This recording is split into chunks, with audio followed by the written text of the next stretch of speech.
Welcome to this week's episode. In this episode, we talk to Luis Pichardo, the co-founder and executive director of DSTL Arts. If you want to know more about the podcast, please follow us on Instagram at Creatives Podcast 2020. Enjoy the episode. Luis Pichardo is the founder and executive director of DSTL Arts, and the poet, artist, and founder of Smiley Face Productions. DSTL Arts is founded on the belief that the term starving artist should not exist, and if it still does, it's only because young artists have not yet to be taught how to make a living as creatives. In late 2012, along with the co-founder Jennifer Fuentes, DSTL Arts was established to provide one-on-one and small group mentorships and arts training at-risk youth ages 16 to 24. DSTL Arts runs workshops through the Los Angeles Public Library System, in which focuses on the communities in the northeast of LA, East LA, and South LA. Historically, these communities have been underrepresented in media. Today, we talk about Luis Pichardo's role as an editor, literary coach, and managing. Today, we talk about Luis Pichardo's role as an editor, literary coach, and managing a nonprofit in the City of Angels.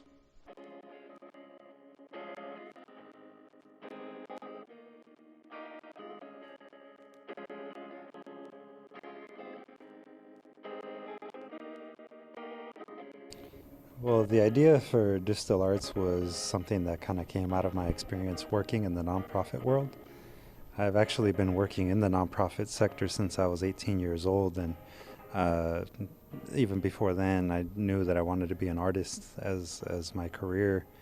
And, when I graduated high school, I had no idea what that meant, what it meant to be a career artist. So I ended up going into teaching.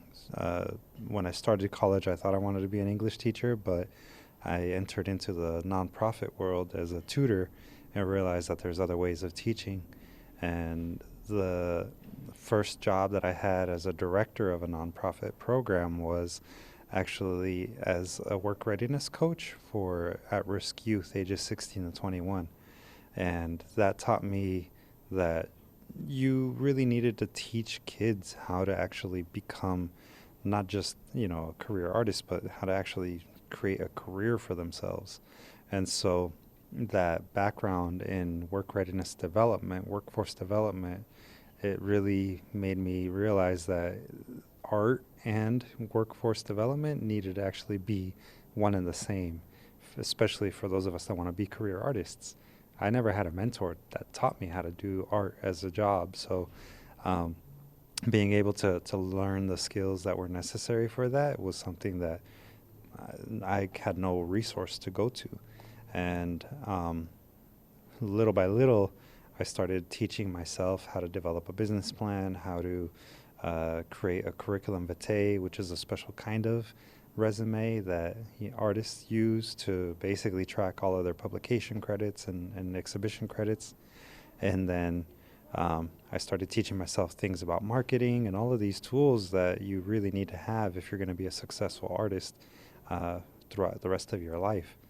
And like I said, not having that kind of mentor or resource in my life growing up, and having been in the nonprofit sector, basically working already as a mentor for young individuals, I figured I might as well, bring them together, have my own space that was kind of like an art gallery that would exhibit the work of emerging artists like myself, and, just mentor youth. Originally, it was meant to be youth, but now DSTL Arts, 7 years later, is also mentoring adults, because it doesn't matter how old you are. If you were 18 years old, or if you were 35 years old or 70 years old and you wanted to go into the arts, learn how to publish and make a living off of that, it just seemed to me like it was a good idea to actually start mentoring individuals at any age, not just youth. All right. Can you tell me where you're originally from? I know you're not an LA native. Yeah, I'm not originally from LA.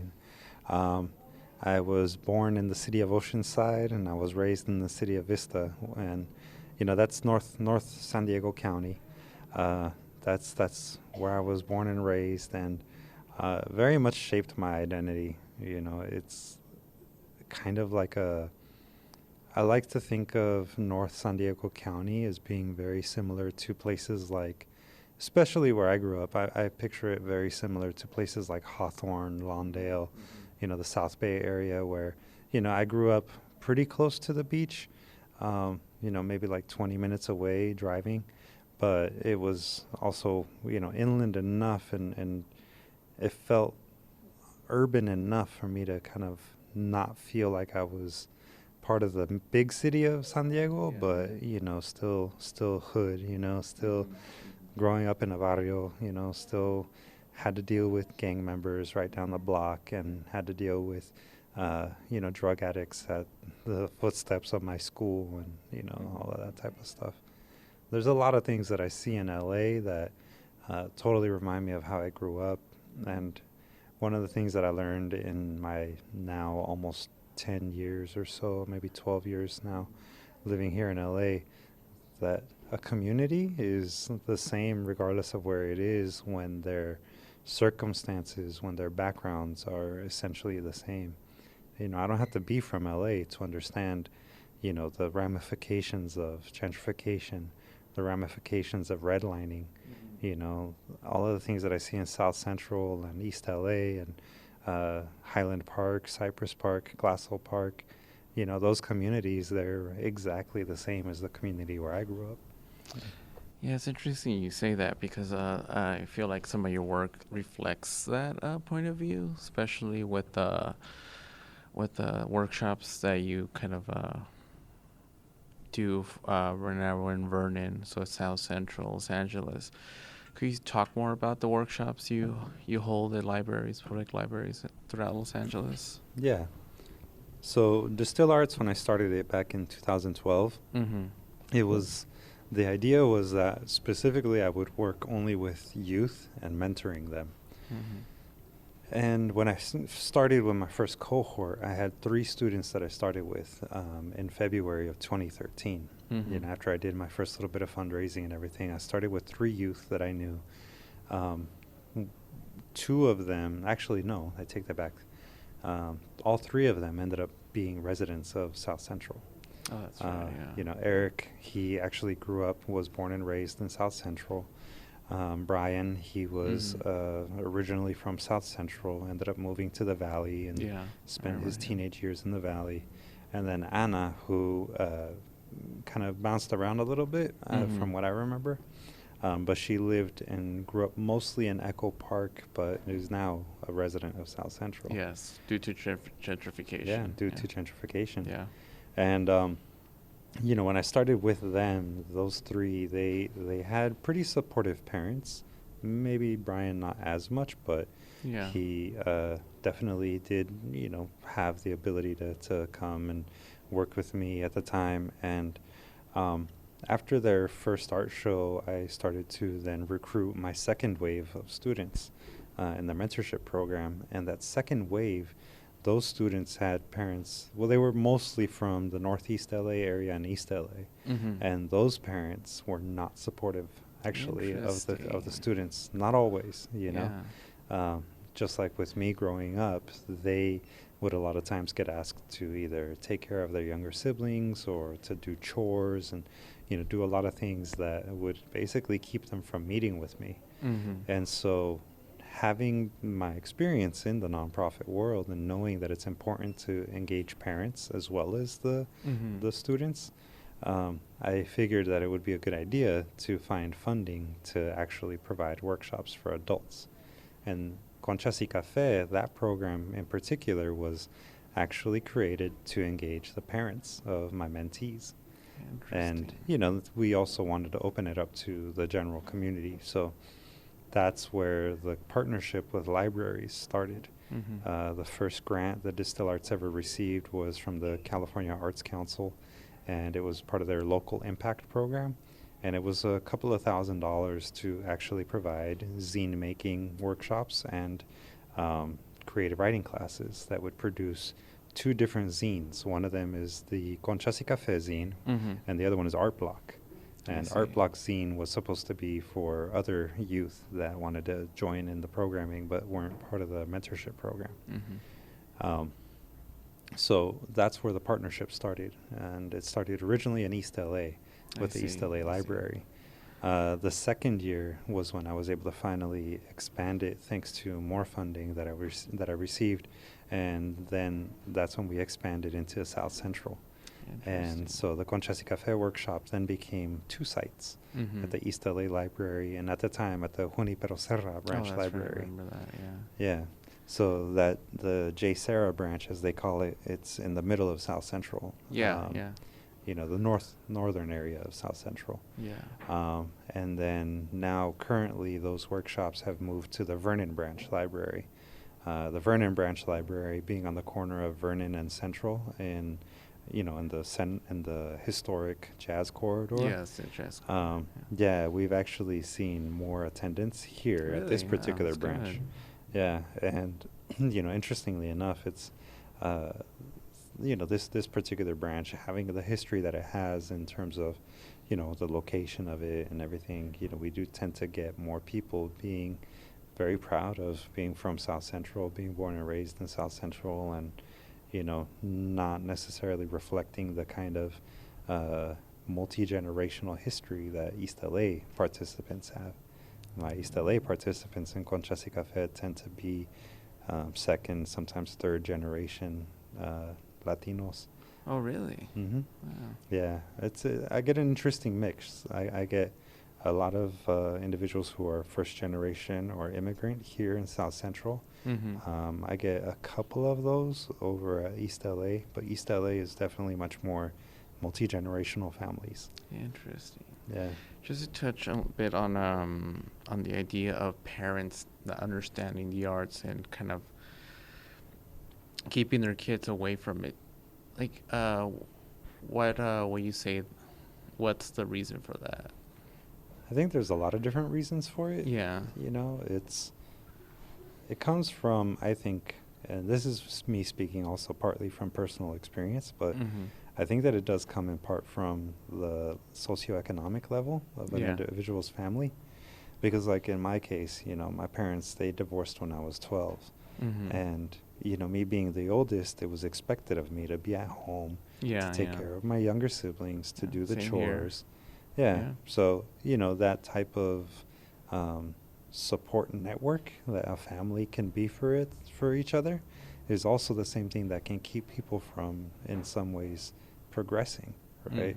For me as an artist, my main reason for choosing to go into creative writing and English specifically as a bachelor's degree was really because I didn't know how to make a career out of the arts. But it was really the main logic behind it was I needed to get a job. And if I had a degree in art, what was I going to do? Whereas if I had a degree in English, I could go into teaching English. True.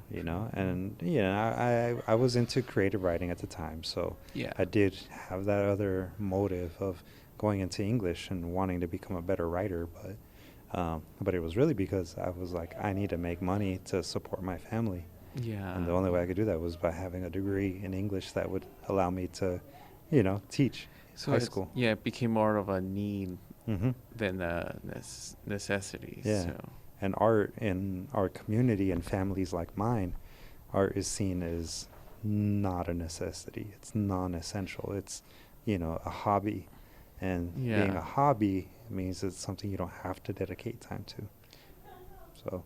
Yeah, it's funny because I was talking to someone and they were telling me that their family sees art as like this like white middle class like pastime, and they don't see how a person could make money. Yeah, seriously. I think that it's very much like the logic is that you are wasting time, right? In trying to better yourself through your art or express yourself through your art. You're, maybe like using I don't know, your brain for something that isn't going to get you anywhere. You know, it's like a dead end for a lot of people in our family. Yeah, You yeah. know, whereas, you know, for people that come from a particular background that have the luxury of being able to actually dedicate time to personal fulfillment, you know, art is seen as a way to achieve that, Mm-hmm. right? So part of the reason why Conchas y Café was created was because I wanted to shift that mentality in our neighborhoods. Yeah.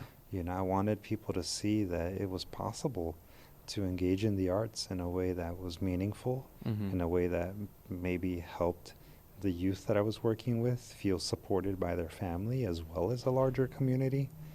Um, and ultimately, I wanted the people that actually attended these workshops to feel like they could be themselves, actually tell a story that was theirs to tell and no one Mm-hmm. else's. So, you know, the vision behind Conchas y Café has always been from the get-go, this vision of making it feel like a safe space where people can come tell a very honest story about themselves Mm-hmm. and maybe actually heal from it, while also realizing that art is more than just a simple hobby. You know, Mm-hmm. art is also a career. So a big component in Conchas y Café is the publishing aspect. Yeah. The fact that I teach people how to make their own zines and how to actually begin thinking about how they can market it and maybe self-publish in other ways that go beyond just a simple handmade zine. Those are the lessons that I think are the most important lessons for the people that come to my workshops. Yeah. So, talking about the zines you produce, how many have you published so far since you started the Conchas y Café? Conchas y Café has been, so it's in year 5 right now. Mm-hmm. So volume 5, and we are releasing issue number 2 of volume 5. So that's 5 years, and we were up to last year we were producing 4 a year. Wow. So this year we switched over to a trimester system. Mm-hmm. So we're publishing 3 issues per volume. Mm-hmm. So currently it's a total of 18 issues of Conchas y Café. So 18 different issues. 18 different ones. So you will say like 100 different kind of voices, Oh, opinions. easily. Yeah. Easily. Yeah, I mean, if you average it to everyone having at least 2 pieces Yeah. in every zine, which some people have more, you Yeah. know, but it is about that. It's at least 2 pieces that every contributor contributes. And yeah, we're definitely into like the hundreds now. Mm-hmm. And that doesn't include Art Block. Oh, that's right. Right, Yeah, because talk Art more Block- about that. Yeah. So Art Block zine is the same, it's a sister zine to Mhm. Conchas y Café. And Art Block is also in volume 5 now. Wow. Yeah, so for 5 years, Art Block has been in existence, and it has been publishing different voices from all over LA County. And Art Block, being that it's a zine that's open to submissions from emerging artists living Mhm. in LA County, we get a lot of people that, you know, have never published before, Mm-hmm. or have maybe published in 1 or 2 other zines or journals or things like that. But, you know, for them, the fact that they can submit to something for free has really made the barriers, Mm-hmm. you know, minimal. And Art Block, it started off as a quarterly zine as well, but pretty soon we found out that wasn't going to really work. So Mm-hmm. that one has been publishing biannually since really the beginning, since that first year. So we started lumping up the first 2 issues of Art Block into 1 zine, and then the second 2 issues of that first year into 1 zine. So 1 issue. So then it's now on issue number 9, I believe. Is issue that coming number, out soon? Yeah, issue number 10 Mhm. will be coming out at the end of May. Oh, okay. Yeah, so right now we're currently gathering work for issue number 10. Okay. So it'd be Great. volume 5, issue number 2, or Yeah, the yeah. 10th issue Wow. total. Yeah. Yeah, and then last year we introduced Artistic Zine. Oh, that's right. Yeah, Yeah, can you talk more about that one? yeah. Artistic Zine is a zine that's specifically for individuals with autism and also their family members.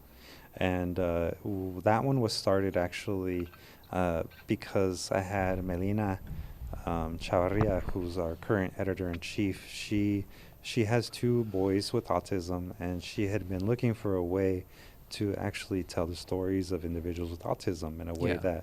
that empowered other individuals with autism, because autism isn't, it might be considered a developmental delay, but it doesn't mean that a person can't communicate artistically. Mm-hmm. And so artistic zine, the vision behind that zine, and the reason why I felt like it aligned with our particular mission statement for Distill Arts is because artistic zine is really designed to give a platform for individuals with autism and their family members to really have honest discussions about what it is to be an individual with autism, and to show their artwork, because their artwork is as valid as any other person's artwork. It doesn't matter their ability to communicate verbally or non-verbally. It's really about them telling a story from their viewpoint, and hopefully giving them a platform that will allow them to also explore careers in the arts. Yeah. And a way that we kind of support the community beyond just the zines is by also providing our all ages zine making workshops. So, as a way to promote artistic zine and also art block zine, for the past 5 years, we've been offering zine making workshops. And the zine making workshops are very entry level. It's a way for people to kind of see the zine in its simplest form by using just one single sheet of paper, teaching people how to fold it into a little booklet. But then also through the lesson that's taught every time, we go into the concepts that basically are marketing concepts. You can use a mini zine as a cheap and effective way of telling your story and self-publishing, but also as an artist to build a following, to get commissions, to do anything that really you feel you want to do to turn it into an actual career. And so all of the different zines that I publish through Distill Arts, they're all designed to be that kind of like base platform, that foundation for people to build a career on, hopefully.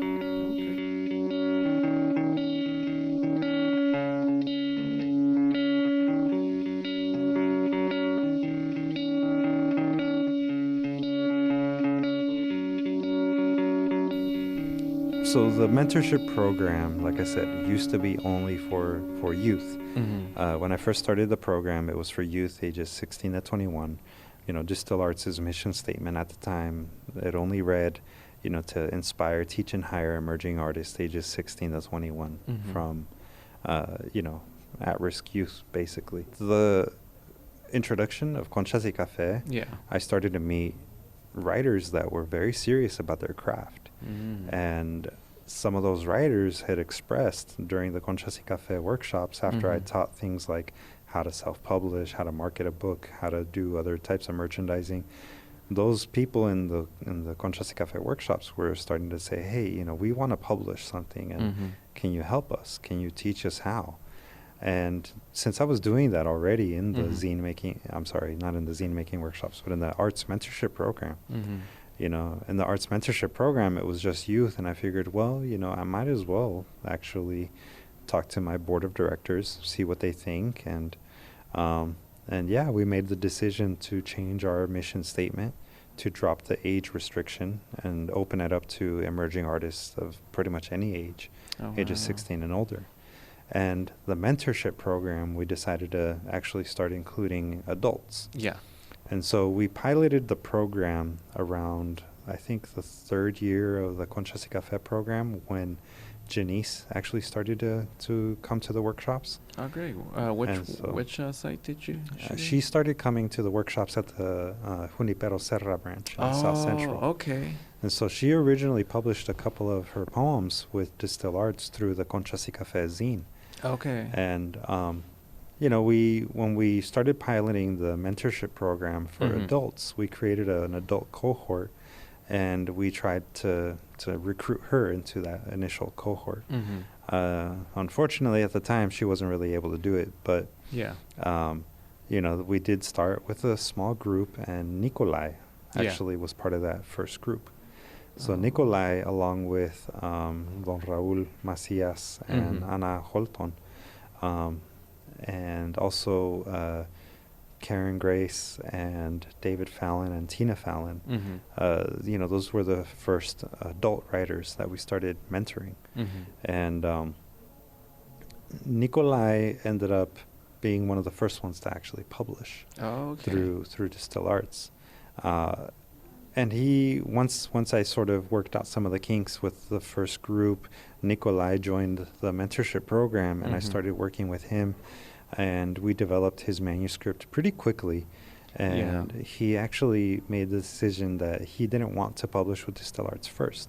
So he started actually shopping around his manuscript. And after almost a year, I want to say like about 6, maybe 8 months of him shopping around his manuscript with other publishers, he finally decided that, he wanted to actually publish with DSTL Arts. Oh, wow. So when that happened, around that same time period when he made that decision, Janice had actually introduced me to Jeffrey Martinez of Patria Coffee in Compton. Okay, he's a Cal State Dominguez Hills alumni.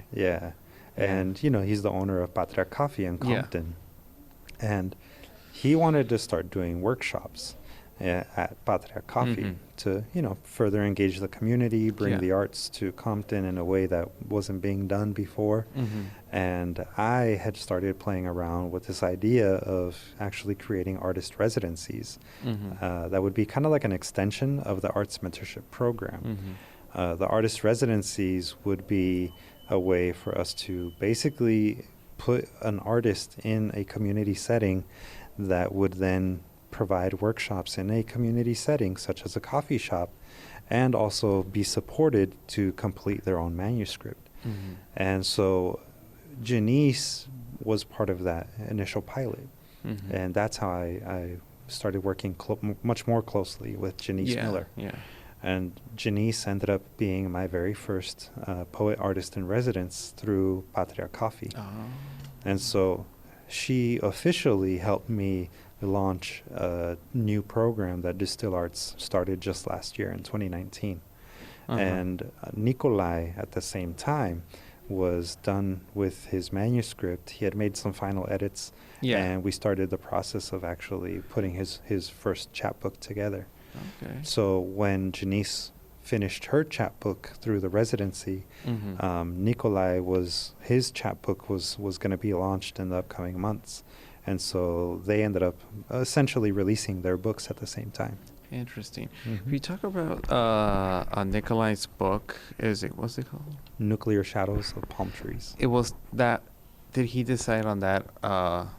Pretty good title of the book right away.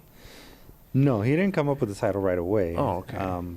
But did he have a working title? He had a working title when we first met, and when it came time to give it a full title, we kind of discussed the different options, and I told him that one of the things that I personally like to do for my own poetry and for even some of the books that I've published, I actually like to pull a strong line from one of my poems to title it. Wow.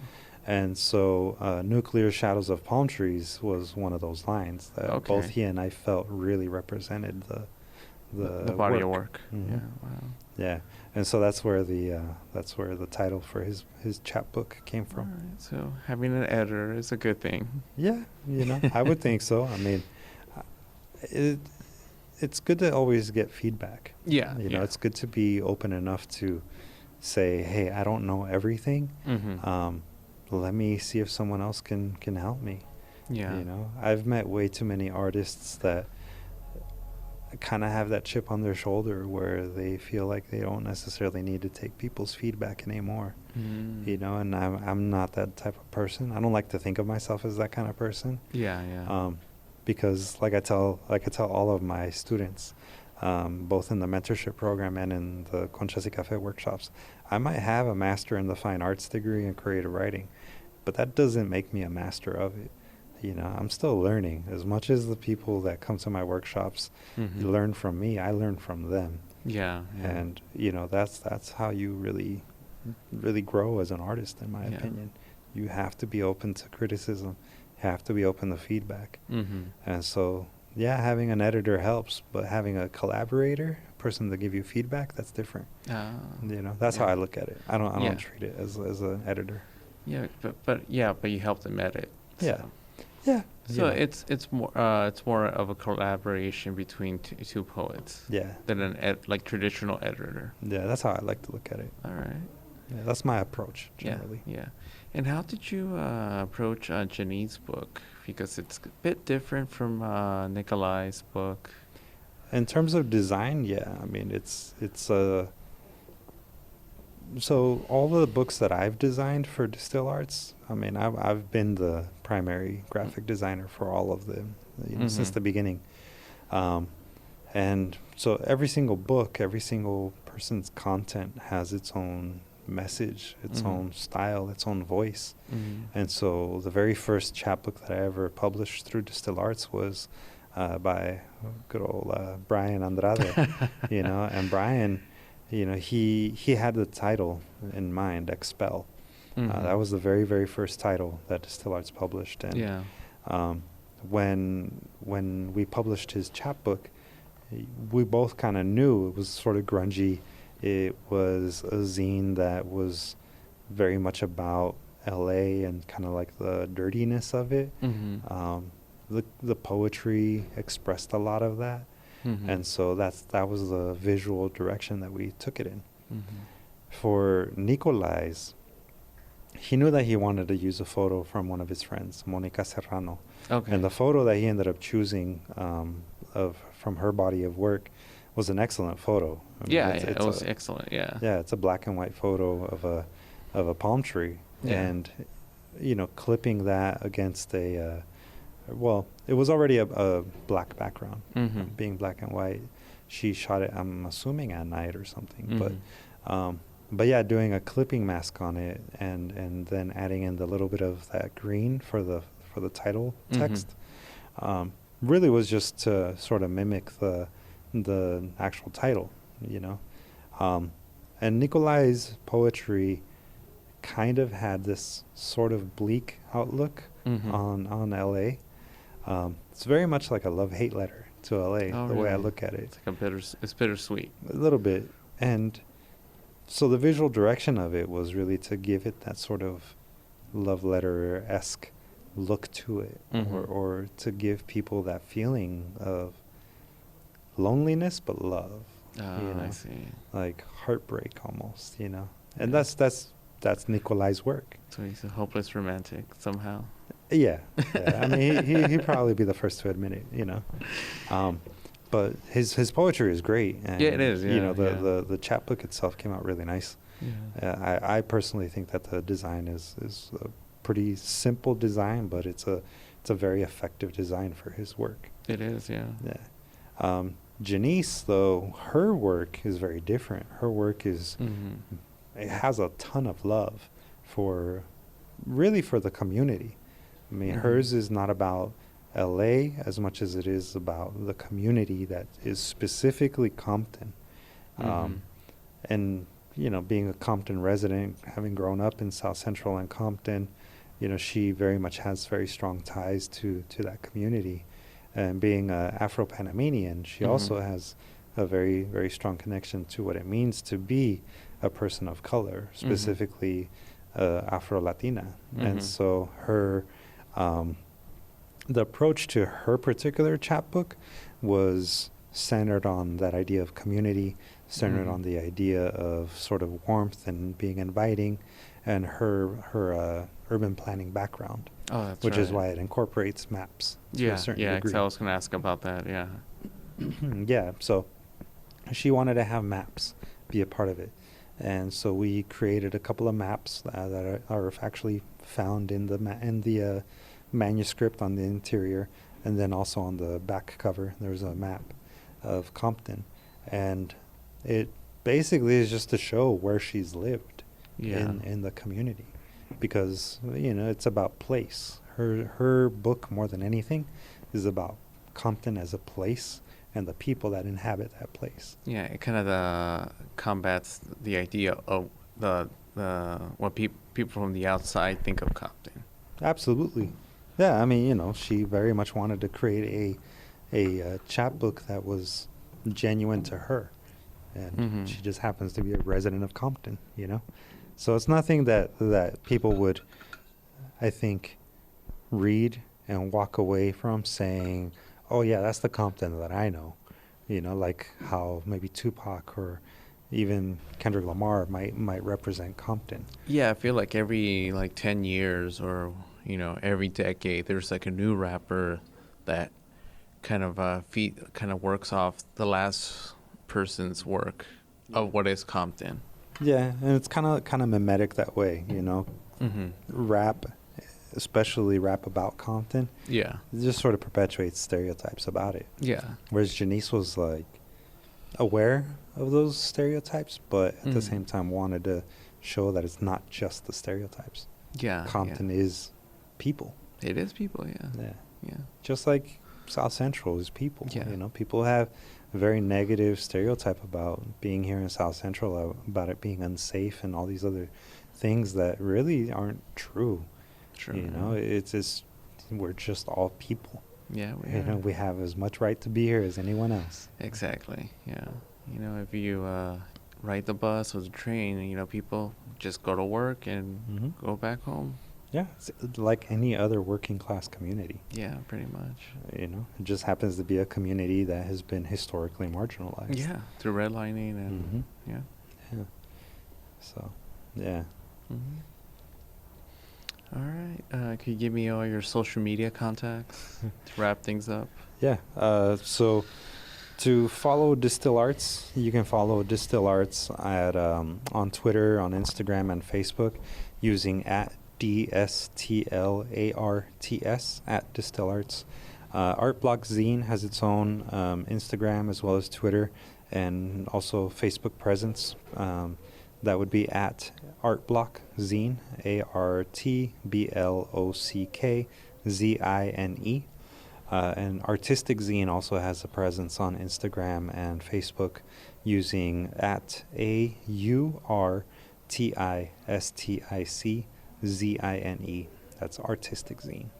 All right, cool. Any last words? Anything else you want to add to the conversation? No last words. I mean, if people want to also follow my personal go ahead. social media, they're more than welcome to. Social media. I'm on Twitter as well as on Instagram using at StymieLove1. That's at STIMEYLUV, the number 1.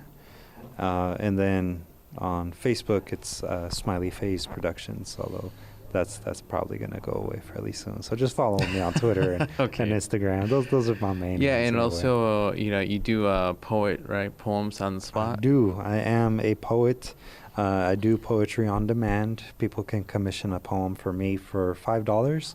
I'll send you a couple of questions if you hit me up through social media, and then using your answers to those questions, I write a personalized poem for you. And all proceeds from my personal art sales, whether that be my personal books, my personal poetry commissions, my photography, and visual art, like all of that stuff, it all helps me continue to provide my workshops. Yeah. So, I try to give back to the community as much as I can. This beautiful community that adopted me many years ago. Yeah. All right. So, yeah. Thanks, man. Yeah, you're welcome. All right.